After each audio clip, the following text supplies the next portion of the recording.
Welcome to Conversations with Kay. I'm Kay Ryder, and every week I talk with Vermonters who are leaders in the fields of government, healthcare, education, the arts, and community life. Well, today we have a special guest. I've been on VCAM for many years now, and I'm talking with Seth Mobley, who is the Executive Director of VCAM. Welcome. Thank you for having me, Kay. Well now, what do the initials VCAM stand for? They stand for Vermont Community Access Media. Okay, and what is the mission of VCAM? What do those letters stand for? So our mission is to promote free speech, civic engagement, government transparency, public dialogue by enabling easy access to the expanding world of media. Wow.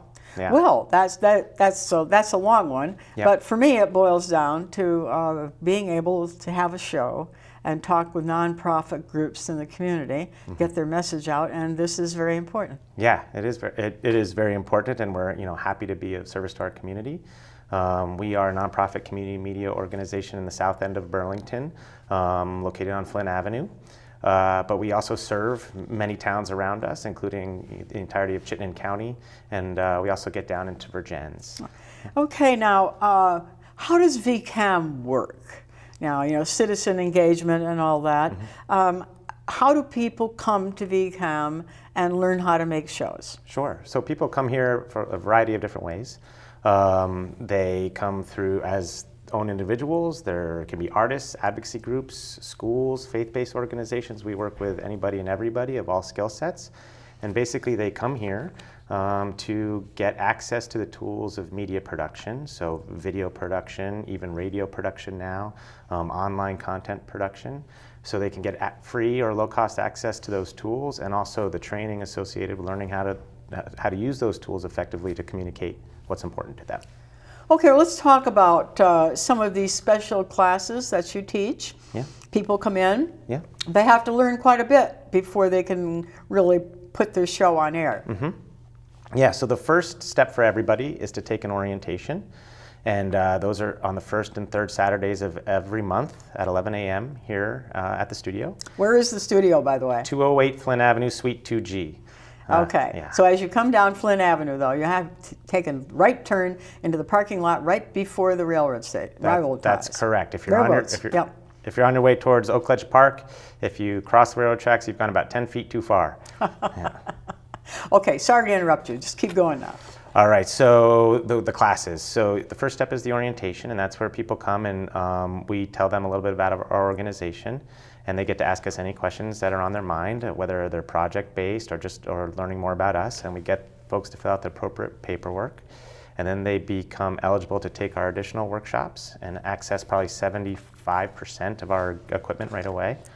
And then they can kind of go up through that curriculum of workshops. We have video editing workshops. We have studio production workshops.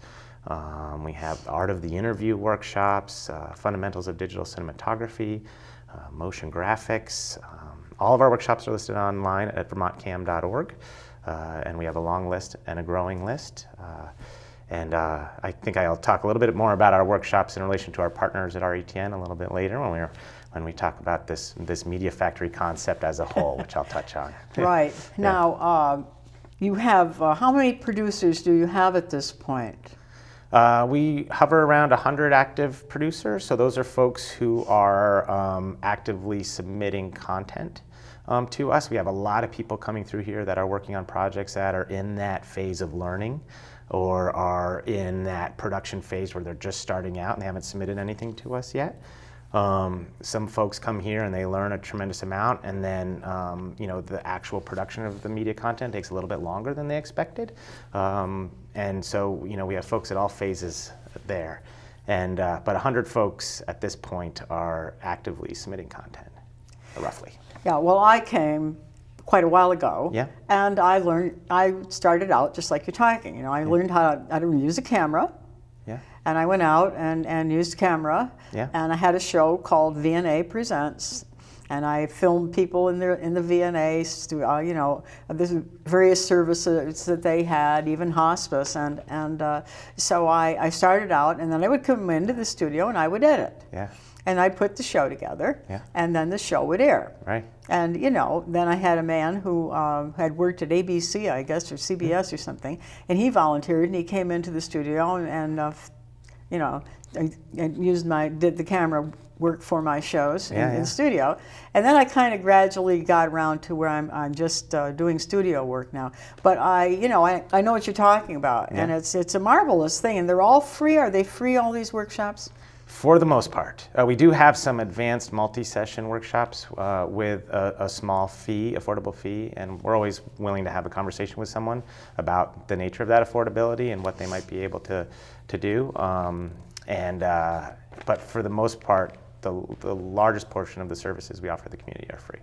Well, that's marvelous. Yeah. It's a great opportunity.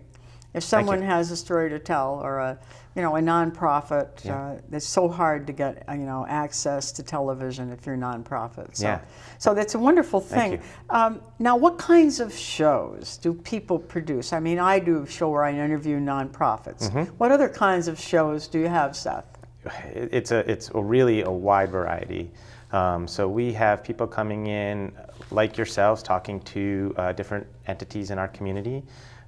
We have people coming in with performances, whether that's acting or music. We have short format content, so if you think like PSAs, public service announcements, or music videos or short films. We have longer format. Folks are on the air for 2 hours at a time. We have faith-based organizations coming in and talking to their communities. And we have advocacy groups out there creating content, advocating for things in their community that they want to see in terms of creating positive change. We have people coming in who are running for office for the first time and they want to create something for themselves. So you name it. We're open to any non-commercial content creation here. Okay, now that's important, non-commercial. That's very, very important. And it's also important now, let's talk a little bit about the free speech. People come in and they're advocating for a certain, idea or group, but they have the right to say anything they want to. They do, yes, as long as it's legal. And we are here to support that. There are a lot of different perspectives and a lot of different viewpoints that are shared weekly and have been over the years. And we think it's important for people to have a place to come to be able to share their ideas with their neighbors, regardless of whether someone on staff or another producer agrees with those particular perspectives. Right. I mean, I think that is extremely important because we seldom in real life have an opportunity to, if you will, defend free speech. Yeah. And that's very true. And our perfect scenario is one of our perfect scenarios is if someone sees something on our channels and they say, hey, you know what, that person's expressing a viewpoint that I don't particularly agree with, and they give us a call and we talk to them, and then they're inspired to start their own show. And then what you have is a growing dialogue around free speech. So more speech essentially is better. Well, it's very, very important. Now, who runs VCAM, actually? I mean, you're the director, but who's in charge of VCAM? Sure. So we also have our board of directors. We just had an election, and there are currently 9 members sitting on the board. It's an 11-seat board, so there are 2 appointed positions that we'll be filling very soon. And then we have all the staff here, including myself. We have 5 full-time right now, soon to be 6 full-time staff members, and anywhere between 6 and 7 part-time staff members at a time. And collectively, and then also we have a tremendous amount of volunteer support. So we have people coming in and volunteering on behalf of our organization in countless ways, particularly on the radio side, the radio project, and so that our collective group of people run this organization. It's very much community run. Right, now you're on the board. Are you ex officio or are you? I'm not technically on the board. I can't vote on the board, but I am a director. Yeah. Okay, all right. Yeah. So you're ex officio, and there you are. Yeah. And our board is all, for the most part, community elected or appointed. If you live, work, or go to school, essentially, if you can receive mail in our service territory, then you can vote on our board of directors. Okay. Well, that's good to know. So someone could submit a name and say, I want to be on your board. Absolutely. Yeah, we encourage that. That's nice. Yeah. That's good. Now, how are you funded, Seth? How is VCAM funded? So we are funded through essentially franchise fees that at one time were paid to the state of Vermont, but are now passed through directly to us from cable providers. So you have Comcast and Burlington Telecom in this area, and because their infrastructure is run along public property all throughout the state, all the wires and poles throughout our municipalities and throughout the state, there is a fee associated with use of that land that, for all intents and purposes, it goes to the state and then gets allocated to organizations like ours to provide access back to that technology, back to that network. When cable TV was first being deployed, people recognized that channels were going to be piped into people's homes from all over the world and all over the country, but not necessarily from their local communities. And so how could they make sure that local voices were a part of this channel package that was being delivered to homes? And so that's why organizations like ours became quite important. So we could still, hear from and see the people around us and get that information through our television. I was on the board when Cox Cable Yeah. was sold Yeah. to John Regas. Yeah. And I remember, the negotiations that went on and how important they were. Yeah, absolutely. Yeah. Yeah, and Burlington Telecom could very well be sold here pretty soon. I think starting in June they're taking proposals, and so there's transfers of cable contracts that happen over the years, and we end up contracting with the owners of the cable company. And in terms of Burlington Telecom, we really hope to continue this forward-looking relationship that we've had. Burlington Telecom's been a huge partner with us and a really valuable one, and we hope that continues in the future. Where would someone go to find out more about VCAM? You have a great website, I know, and that's probably where they should go. Yeah, vermontcam.org, so Vermont is spelled out, CAM.org. There's lots of information there. You can also go to 993WBTV.org to find out about our radio project that's in partnership with the Regional Educational Television Network, our neighbor RETN, and a growing group of community volunteers. How long have you been at VCAM, Seth? I've been here a little bit more than 10 years, and I've been the director for right around 5. Okay. Yeah. What did you do before you were the director? I did a couple of different things. I was actually on the board first. I saw that the election was posted in one of our newspapers. My wife encouraged me to run. Good. And I ran and was lucky enough to be elected. And then I was on the board for a little while, and VCAM was going through a staffing transition at that point, and needed some help pretty quickly, I think on Saturdays. Just keeping the lights on, being here for folks coming in.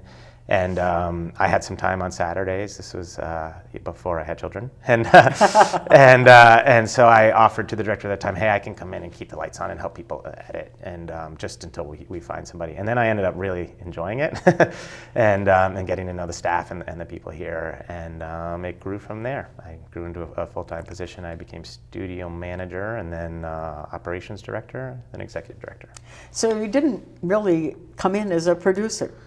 I was a video producer on my own. I had my own production company, so I had the professional skills. I had developed those through my work, so I knew what I was doing in terms of the technology, and I really enjoy, helping people learn. But as a public access producer, no, I did not.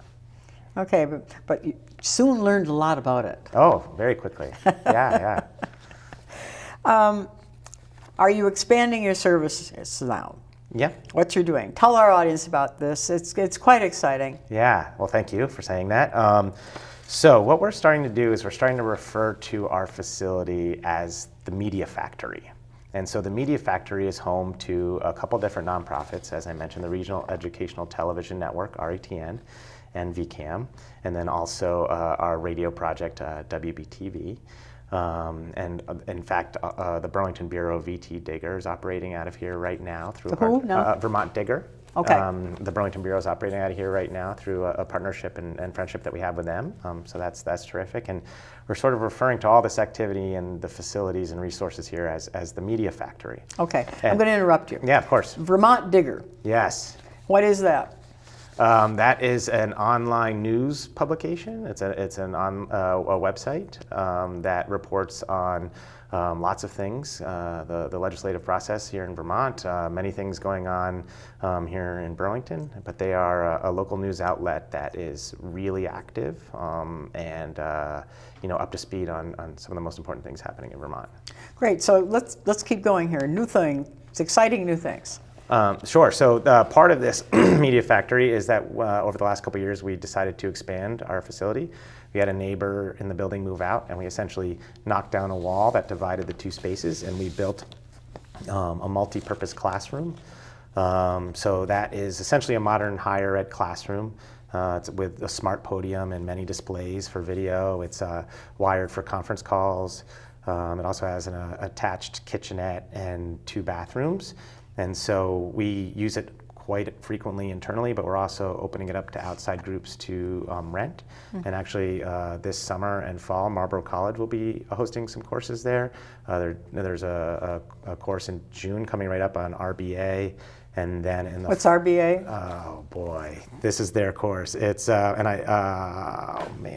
results-based accounting assessment. Could be. Yeah, it's how I believe nonprofits specifically gauge their goals and successes through results. Don't hold me to that. Okay. But right. then later in the fall, they're teaching. They're holding a course here in nonprofit management. So they'll be teaching out of our classroom, which is super exciting for us. And then walking our way through the new part that we expanded. There's the classroom, and then there's more offices, more storage, and then we get to a new edit suite that we built that is mostly for online video editing. So this is real heavy lifting, 4K Ultra HD video, color correction, audio sweetening. These things can happen in this controlled environment. The next room over is the new radio station, WBTV that I mentioned, which is just growing every day. We are streaming at 993wbtv.org and should be on the air at 99.3 FM here in Burlington quite soon. And then next to that, we built what is called the Tech Core, which is a modern server room with all the new fire suppression methods that you need to keep your servers safe, lots of cooling, lots of racks, and that room is designed to support not only what VCAM and RETN and WBTV are doing, but it's going to be supporting what our friends and partners at Channel 17 in the north end of Burlington will be doing. All of our channels will be programmed through this back room. We'll have lots of video storage, media storage together. And it's just really exciting collaborations and partnerships happening around this expansion. Okay, Channel 17. We have three public channels, if you will. Talk about that. So getting back to when cable was first being deployed to homes, and a lot of smart people were thinking, hey, we're going to have this shortfall of public information. They recognized 3 areas that specifically that there was going to be a shortfall of information. One of them is from the public, so everyday people coming in, talking about and sharing what's important to them. The other area was from the educational community, so students, school boards, higher ed institutions. And then the third was from local governments. Select board meetings, city councils, DRB meetings. This is all local information that people wanted to be included in on the cable dial. And so that's public, educational, and government. You may hear us refer to as PEG access. That's the acronym. And so in Burlington, VCAM traditionally is the public access arm, RETN is the educational access arm, and Channel 17 is the government access arm in this service territory. Well, that's really great. I mean, those 3 areas are extremely important. Agreed. And it's great when government and educational things are put on at night because people work. Yeah. It's great. It's wonderful. People have a chance to see what's going on. I know in Shelburne, the select board meetings, I mean, you can, once in a while, something comes up that's very controversial. Oh, and you want to see what's going on. How are people voting? What are they doing about it? And actually, VCAM does the government access down in Shelburne and Charlotte and Heinsberg and Virgins. And it's true, and it's important. And to be honest, there are a lot of people who simply, whether it's through different abilities or through their own schedules, they simply can't make those meetings. And so providing access to those so they can participate remotely from where they live, or if they're on the road, is a hugely important service, we feel. And if there's something that happens in a meeting, doesn't get online or doesn't get on the air quite in the amount of time that we expected it to, we hear about it. It's a service it's a service that people rely on. Quite a lot. Absolutely. All these classes that you have and your group here at the station, they have great expertise. Your staff does. I'd like to talk a little bit about Bill Simmon, all right, who has been around for a long time, and he's the what is he? The station. He's the Director of Media Services. Director of Media Services. Tell us a little bit about what Bill does. Well, first of all, Bill this year is celebrating his 20th anniversary working in public access. Wow. So Bill has been around working in public access longer than VCAM was its own standalone nonprofit. So he was from back in the Adelphia days. Excuse me. And, me too. yeah. And he does a lot. And in fact, I'd say his role is constantly evolving. So he will find himself taking a big lead on things like the development of the radio project, a big lead on things like the development of our fee-for-service production arm. So we also can be hired to go out into the field to produce things for community entities. We generally try to focus on that meeting point between where sort of community meets creativity. So we're not going to go out and shoot a car commercial, but we will go out and help produce something that's community focused. And Bill takes the lead on nearly all of that. PSAs, for instance, public service announcements. Short documentaries are a thing that we really enjoy doing, and we feel like are highly informative and can be distributed in a number of different ways. Bill also manages the production staff here. And he's listening to us quite closely right now because he's switching this show. He's an old friend of mine. Yeah, and I'm sure he's sitting there going, and here's the 20 other things that Seth isn't mentioning. But yeah, Bill does a lot around here, and Bill is as much part of VCAM as VCAM is a part of Bill. So. Well, congratulations to Bill. 20 years is quite a milestone. Yeah. And then Matt, what does he do? So he's our digital media manager. What doesn't Matt do in terms of he keeps this facility running? We have a lot of video that passes through here. We have a lot of different machines, workstations, our server room, a lot of the production equipment. And Matt is what keeps us, humming along and staying above water. He keeps this facility together for the most part. Yeah. What's his last name again now? Goudey. Okay. Matt Goudey. Yeah. Matt Goudey. Okay. Now, you've talked about a lot of ways that you interact with the educational channel and the government channel, and now you have a new radio station. Mm-hmm. You do both taped and live shows here at VCAM. And so why did you want a radio station? I'm just curious. Well, so it's dating back to 2000. We feel that radio is community radio is a natural extension of what we do here. Many of the skills we have on staff, many of the tools we use translate over to radio. It's another way for people to come in, particularly underrepresented parts of our community, and folks who aren't who have perspectives or backgrounds that aren't traditionally featured in mainstream media. It's a great way for people to come in here and get their voices heard beyond just the cable channel, but then also through radio.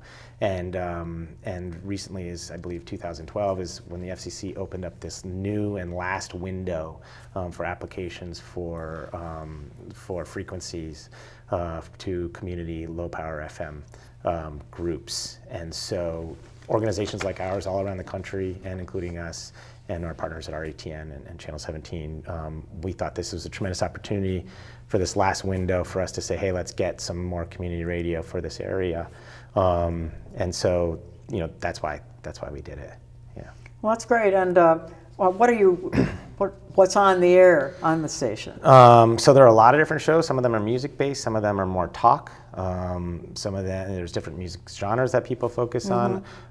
There are shows similar to yours. Your show would make a great radio show, by the way, and we could easily do. You can do it. Yeah. If you want to. So we need to talk more about that. Yeah. It's all yours. Yeah. It's all yours. So there are folks interviewing other, leaders and interesting people in the community, and we do have a programming committee that's made up of community volunteers. And right now we're really encouraging participation and sort of come one, come all. And then the good problem to have will be when there's too much demand. And then the programming committee will say, okay, we have this many of this kind of show, this many of this kind of show, and start making some decisions. Yeah. Well, you're welcome. You're welcome to take this and put it on air. I mean, thank you. It's very interesting how some TV productions lend themselves to radio. Oh, absolutely. And, it's just another way. Yeah. And of course, talking Yeah. and interviewing, just radio. It's perfect. Yeah. Yeah. No, agreed. And there are folks who are producing radio and TV at the same time. So they're in this room producing the content, shooting video, but also recording the audio, and then putting it on the channel, and also putting pre-recorded content onto the radio station. So you can do it in one take, if you will. Yep. Well, you're welcome. You're welcome to you. whatever is on my show. Super. I love to just cheer on the community. We don't have much time left here. Okay. Which always happens. Yeah. Why is VCAM so important, especially right now? Yeah. There's a lot of information that we know that gets shared around the country and internationally. There's a lot of folks online who are sharing content in new ways. It could be as simple as YouTube. There are different news sources popping up all the time, social media. And sometimes, and often, what gets lost is that local information. So you can go online with a great idea and you can broadcast it to the world, but in reality, you're kind of overshooting your neighbors. And so where our organizations like ours come in is we really can give people the skills to not only communicate in this sort of media-saturated environment that we live in today, but we can also help them focus their message on our communities and also curate content. So we see a lot of content that's important to our communities that is kind of getting lost out there in the midst of all this information. And so organizations like ours can really play a curatorial role in saying, hey, look, this is important for people to understand, and this is important for people to learn here, locally, hyper-locally. And news outlets everywhere are being bought up by bigger and bigger companies. The cable companies and IT companies are being bought up by bigger and bigger companies. Those companies are owning the news networks.